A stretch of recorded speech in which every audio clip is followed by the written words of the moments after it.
Mistress of Ceremony, Brock, members of the dais here seated, members of the committee, and all of us here gathered tonight. I want to take this opportunity to thank you for this very lovely award. Through life, if you are involved, you receive many awards. But an award coming from Miller High School, and I'll have to say this to Luella. She said 1950. Sam said, what, 1945. I'm the elder of those here honored tonight because I entered Miller High School in 1939 in the 8th grade. I entered Wayne State University in 1943 at 15 and a half years of age. And I started teaching, and I see it costs over there at Smith School in 1947. And at Smith School and on Smith Playground and at Franklin Settlement, I met many beautiful people, the young people who were my friends. And you know, the people you meet in life, especially young people, in those days I could speak to the children and they knew that I didn't stand for any foolishness. But they also knew that I loved them and that I would do anything to help them move along. And then I saw Mr. Bowenbein as I walked towards the dais here tonight.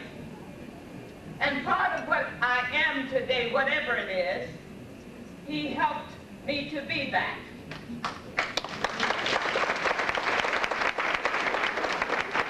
I don't know many of the people, the teachers who were honored, because I came before that time.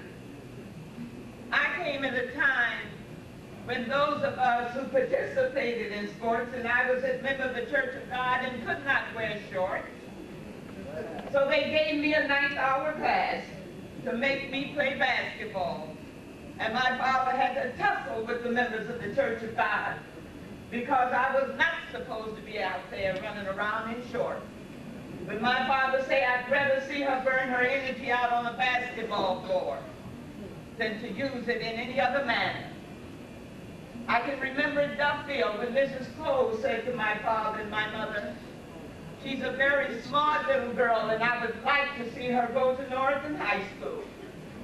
And my father said, Zeline is going to go to Miller High School, she's going to get good grades, and she's going to be a lady. Well, it's sort of hard for a tomboy to be a lady, but I did all of the other things. And the most wonderful thing that has happened to me in my life is to have had the opportunity. Hi, Joan. I think, uh-oh. Leave it up to me. If somebody can tear it up, I will. I think y'all get it. But the finest thing for me was to have been a part of Miller High School, to have known the teachers, to have known the students, and to know that wherever we go, at any time, if you say, I went to Miller High School, there's a sense of camaraderie. Because we reach out and we touch each other. And may I say to you, and I paraphrase, there's a destiny that makes us sisters and brothers. None goes his or her way alone. What we put into the lives of others comes back into our own. Much has been put into my life. I have tried to put much into the lives of others as I work and walk with them. And God knows, God's blessed, much has come into my own. These are my family members. I never had kids of my own. My father died in '69. My My mother died in '86. And somehow or the other, I became the matriarch of the family. My sister, over here, Gloria, the sweetest person anybody would ever want to know. I thank all of you. Thank you for the award. And just thank you for being a part of this beautiful life.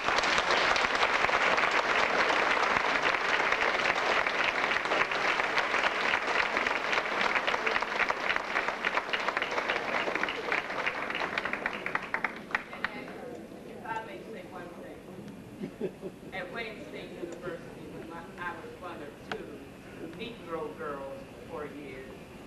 I was told by an instructor, if I wouldn't talk so much, one would not know how poorly I used the king's English. This was said to me that I was the only Negro girl standing in the group at the time. And I knew there was not a king, there was a queen of England at the time. I was smart, y'all. But I said, these other young ladies, do they speak the king's English? Why, yes, they do believe. Then I will speak the king's English. Thank you.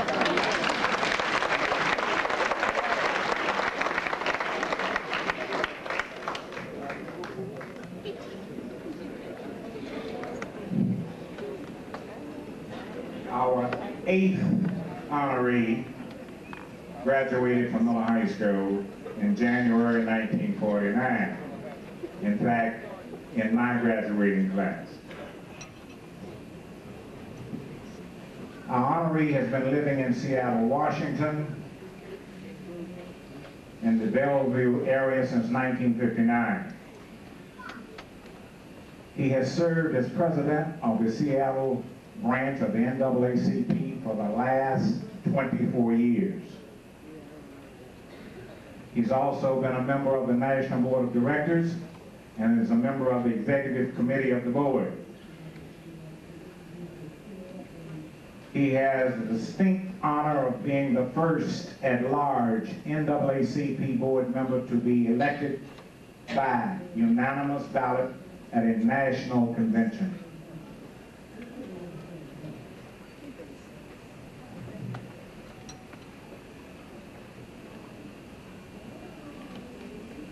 Our honoree has worked with over 30 organizations in the Puget Sound community and has served on many local boards. He's also a trustee at his church, which is FAME, an acronym for the First African Methodist Episcopal Church.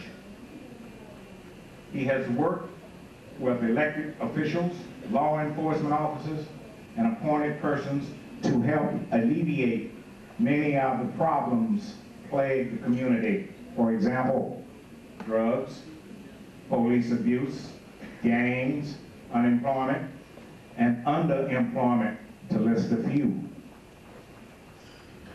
He has received many awards, both locally and nationally, for his community service.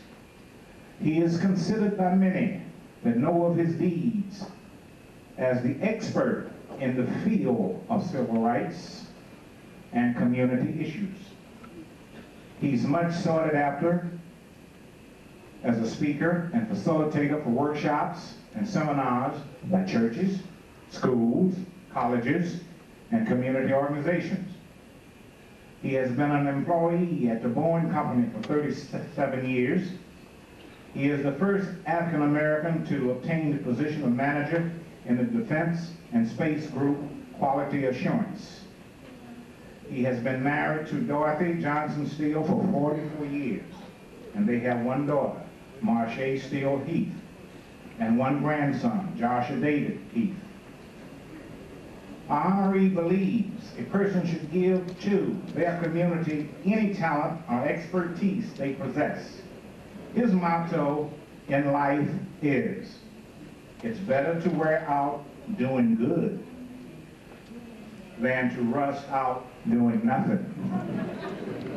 Ladies and gentlemen, it gives me great pleasure to introduce to you and present to you the communicator's communicator, Mr. Cystial.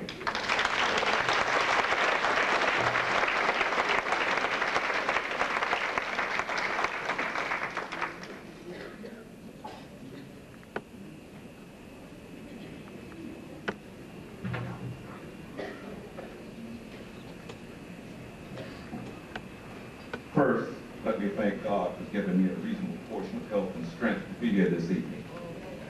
To distinguished Dias guests, to Miller High alumni, to its officers, to the Crystal Award Selection Committee, to those here assembled this evening. I would like to take this opportunity to thank you for selecting me as one to receive the prestigious Crystal Award. It's good to receive an award, but when one receives an award from where their roots were planted, it means a great deal more. It's been almost 48 years since I graduated from the great Sidney B. Miller, and I have many, many memories of that student. I would also like to congratulate the other recipients who are receiving the Crystal Award this evening. I know your efforts over the years has made our country and our world a better place for all. As I reflect over the past 44 years and some of my accomplishments in community service, I can think of one person who has been there, a person who has been my staunchest supporter, and when necessary, my severest critic, my bride of over 44 years, Dorothy Johnson Steele.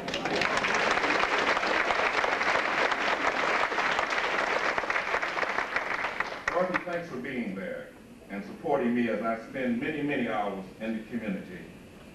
And I always say that without you, I could not have done it. And sometimes I hope that as I've traveled this life's highway, that I have helped someone by just saying a word, or someone who saw me do something. Because, ladies and gentlemen, young people, watch what you do, not what you say. So I just want to say to each and every one of you that I want to thank my family, my friends who took time out of their busy schedule to be with me this evening to witness my receiving this reward. So when I tell other folks that I have it, I've got witnesses. I will cherish this award for the rest of my life, and I hope that you will continue to honor people while they yet live. I would like to leave you with two things, one from a great African writer, James Baldwin, and one from myself, not so famous.